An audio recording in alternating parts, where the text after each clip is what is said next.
Et bonjour les Verseaux, je reviens pour votre horoscope sentimental intemporel.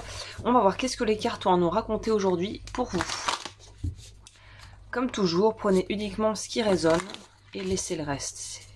C'est évident, mais c'est tellement évident que je me sens obligée de le dire quand même parce que parfois les gens après interprètent les messages et si c'est pas pour vous, il faut surtout pas forcer le message. Il y a d'autres tirages sur la chaîne avec la playlist justement horoscopes sentimentaux que vous pouvez retrouver et qui vous permettra de voir s'il n'y a pas des messages plus parlants pour vous au cas où celui-ci ne résonnerait pas. On va aller voir, je fais mon petit mix et puis je vous explique tout ça. Alors, qu'est-ce qui se passe pour vous niveau love?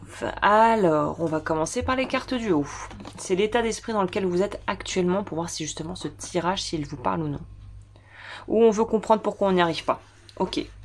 Il y a quelque chose où vous êtes comme un investigateur qui aimerait comprendre pourquoi peut-être certaines choses ne se passent pas correctement, en tout cas pas comme vous le souhaiteriez au niveau sentimental. On est dans une recherche, dans une quête. Si c'est pas pour parler ça parce que ça se passe bien, c'est une envie de pouvoir approfondir vos connaissances pour arriver à mieux en fait gérer vos relations personnelles et vos relations peut-être même familiales. Donc là, il y a quand même une énergie de... on veut emmagasiner de la connaissance, on veut comprendre certains mécanismes peut-être de la psyché humaine, de l'humain, pour pouvoir arriver à déjouer, on va dire, les pièges et les potentiels échecs qui pourraient subvenir ou qui se sont produits. Ça pourrait aussi être une réaction à des échecs passés qui maintenant vous donnent envie d'apprendre un petit peu mieux à connaître, à vous connaître déjà je le suppose, et aussi à connaître le fonctionnement des autres et surtout le fonctionnement qu'on a parfois dans les dynamiques de couple. Donc ça peut être une période qui est favorable à justement écouter des podcasts de peut-être spécialistes ou de psychothérapeutes qui sont spécialisés dans les relations de couple, d'écouter de participer à des séminaires, de lire des ouvrages sur le sujet. En tout cas, on sent qu'il y a quelque chose où on veut comprendre pourquoi parfois on n'y arrive pas. Et il y a cette notion de, voilà, on veut comprendre pourquoi certaines choses, on n'arrive pas à les faire, ou pourquoi le partenaire, si on a quelqu'un, bloque, et en fait, par amour pour l'autre, on va vouloir un petit peu s'instruire pour comprendre qu'est-ce qui se joue, qu'on n'arrive pas à nommer, et qu'on n'arrive pas à dépasser, s'il y a des formes d'obstacles qui pourraient se présenter, en fait, hein. Ok, on va voir au niveau des célibataires et ensuite je ferai les couples, sachant que généralement il y a des messages qui peuvent vous parler que vous soyez en couple ou célibataire, donc je vous invite à écouter les deux parce que généralement ça résonne, ça se parle. Ah oui, vous c'est vraiment les célibataires et je pense que ça rejoint l'énergie globale. Il y a vraiment une notion de... on a envie de pouvoir en fait se montrer sous son meilleur jour, en tout cas d'avoir une image de soi dont on peut être fier. Donc c'est pas que vous n'êtes pas fier de vous ou que vous auriez peut-être vécu des choses pas reluisantes, c'est pas ça que je dis, quoique peut-être pour certains ça va vous parler, mais c'est on a envie d'être fier de soi. Et je pense que ce qu'on fait maintenant, on sait qu'en partie on le fait aussi pour le vous du futur, qui je pense aimerait pouvoir avoir des relations peut-être plus harmonieuses, plus inclusive, plus apaisée avec les gens autour de soi. Donc là, on dirait que vous le faites pour vous, parce que vous savez qu'il y a un truc qui tourne pas vraiment rond, ou vous savez que votre image de vous, finalement, ne reflète pas, ou que peut-être aussi votre positionnement ne reflète pas ce que vous voudriez montrer de vous en amour. Donc vous avez, on dirait que ça vient de, l'envie vient de vous, de pouvoir en fait vous présenter sous un autre jour. Et de pouvoir... agir différemment. Par exemple, si vous avez des mécanismes, vous voyez faire des mécanismes un peu d'auto-sabotage, on voit qu'on aimerait pouvoir sortir de ça. On se sent peut-être un peu prisonnier justement de certains mécanismes, de certaines façons de faire. Et on voit que vous avez envie de vous en défaire. On voit que vous avez envie de faire autrement. Donc là, c'est tout à votre honneur de vouloir prendre les choses en main et de se dire, j'ai pas envie de répéter ad vitam aeternam les choses qui m'arrivent. J'aimerais pouvoir faire les choses autrement. J'aimerais pouvoir montrer une autre image de moi, ou j'aimerais pouvoir comprendre les autres pour bon, finalement, en comprenant les autres, je sais que c'est aussi un moyen d'apprendre à me découvrir, à me connaître et à me comprendre moi-même. Donc il y a quelque chose de très sain dans la démarche, là, en tout cas.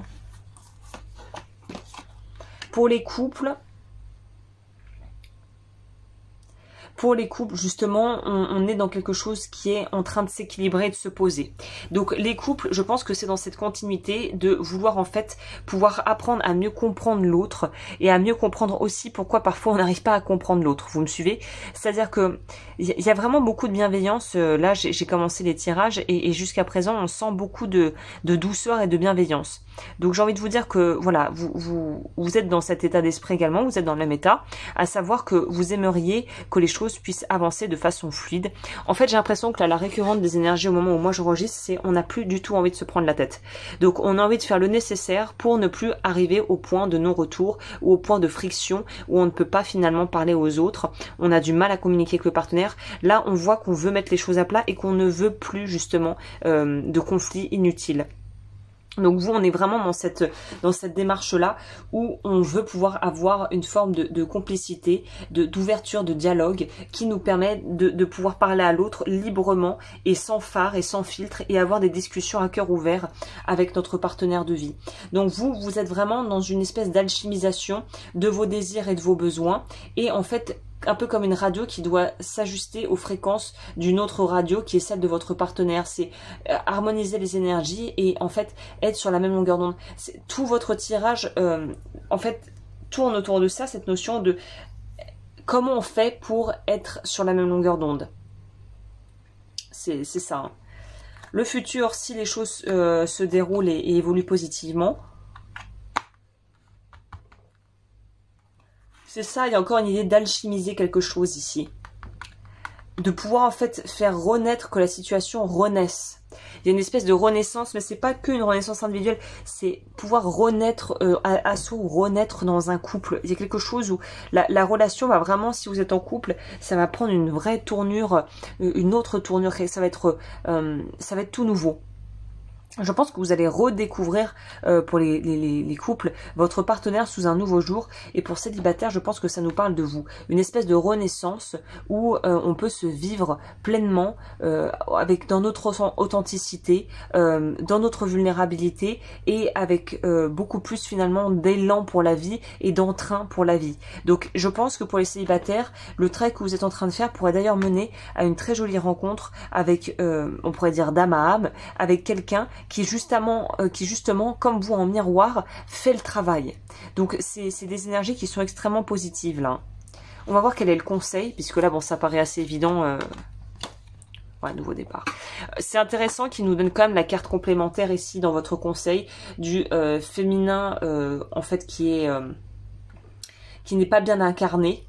Et qui pour moi me laisse à penser que justement il y a peut-être des choses à régler, surtout si les femmes qui me regardent se retrouvent, si vous vous retrouvez là-dedans, si vous avez des choses que vous n'avez pas pu régler en lien avec le père et que vous n'avez pas pu finalement vous réaliser. On voit bien, cette carte parle d'elle-même, on voit bien que la femme essaie de s'extirper du coquillage, de la conque là, et remonter vers la surface parce qu'on manque d'air.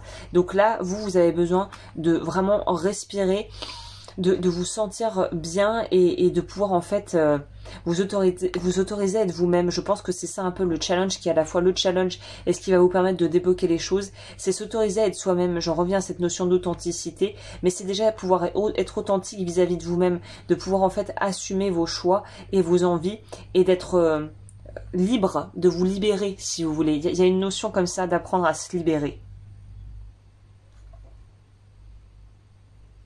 Vous vous libérez de quelque chose. Et pour les hommes qui pourraient me regarder, c'est cette notion justement peut-être d'aider une femme dans votre vie ou votre compagne ou de tomber sur une personne, si vous faites une rencontre, qui est dans ce processus de libération. Et évidemment, je peux que vous encourager à essayer de la rassurer et de l'accompagner dans le fait de sortir symboliquement de sa coquille, de son coquillage pour aller vers autre chose là, de plus libre. Bah écoutez, les Verseaux, je crois que dans les grandes lignes, je vous ai tout dit. J'espère que ce tirage vous a plu. Comme toujours, n'hésitez pas à liker, à vous abonner. Si vous souhaitez me rejoindre sur Patreon, je propose des vidéos hors série exclusives et des soins énergétiques que vous retrouverez seulement là-bas. Pour les formations, c'est sur mon site web que ça se passe, lodufeu.com. Et puis si vous voulez me faire un don, eh bien j'apprécierais grandement. Ça me permet de pouvoir investir dans des oracles et du matériel pour filmer les vidéos. Sur ce, moi je vous retrouve le 25 à 18 h pour les horoscopes du mois prochain. Et puis bah prenez bien soin de vous. Merci d'avoir passé ce moment avec moi et on se retrouve très bientôt.